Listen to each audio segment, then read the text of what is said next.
Mēs vairs neklusēsim. Neklusēsim par to, kā Andrim Rūtupam izgāja ar bailēm no nāves.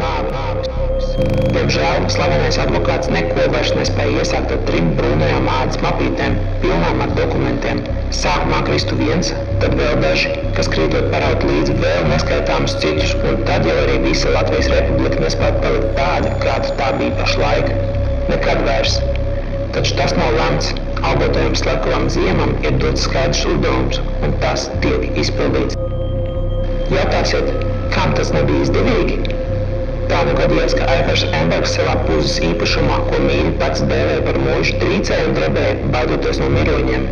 Ticiet man, tur ir ļoti tieša saistība. Bet vai Embergs un pārējie politiskās elites zīmekļi līdz ar to var justies droši? Paredzot, ka liela daļa izvēlēsies man neticēt, visu varat paši izlasīt melns uz balta. Ne tikai par Rūtupu un Embergu, bet arī drošības policijas vecāko izmeklētāju Ivanu Voronovski, prokuroru Dunduru, televīzijas producentu Inetu Alksni un daudziem citiem personāžiem.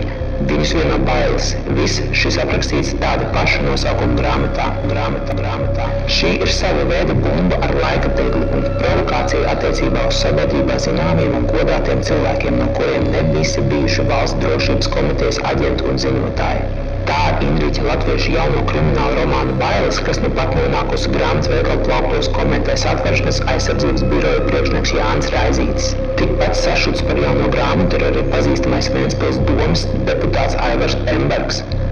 Taču, neraugoties uz grāmatā atklātajiem faktiem, viņš vienalga paliekot pie sava. Visus pedofīlus un pārējos homoseksuālistus vajag sadzīt vienā vietā, lai viņi turpat darbojas viens ar otru. Šī grāmata manu viedokli nemaina. Neticiet tai. Tā visus lasītājus aicina Aivars Embergs.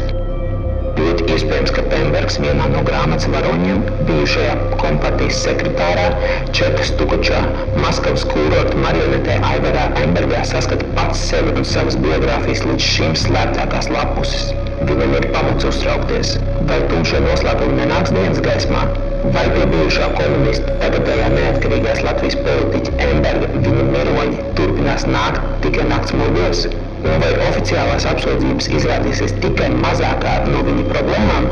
Jaunais romāns atklāja, ka šī stāsta iznākums ir atkarīgs no spēcdienistu vervētāju baldos nonākušās žurnālistas Alksnes, pabailīgā un vienlaikus principiālā prokurora Dundura, darba biedru izsmietā drošības policijas izmeklētāja Voronovska. Katrs no viņiem ir tikai skrūvīte, kur valsts kā mafija var viegli iznīcināt, bet visi kopā. Tad kāds būs šis iznākums? Kur īsti pašlaik atrodas Čekas maisi? Kas notika ar Andra Rūtupu lielo plānu, tam, kuram vajadzēja sagraut pašreizējo valsts iekārtu? Un kāda loma tajā visā bija Aivaram Embergam, viņa jaunības nepatīkamākajām lapusēm un viņa Maskavas kūrortam?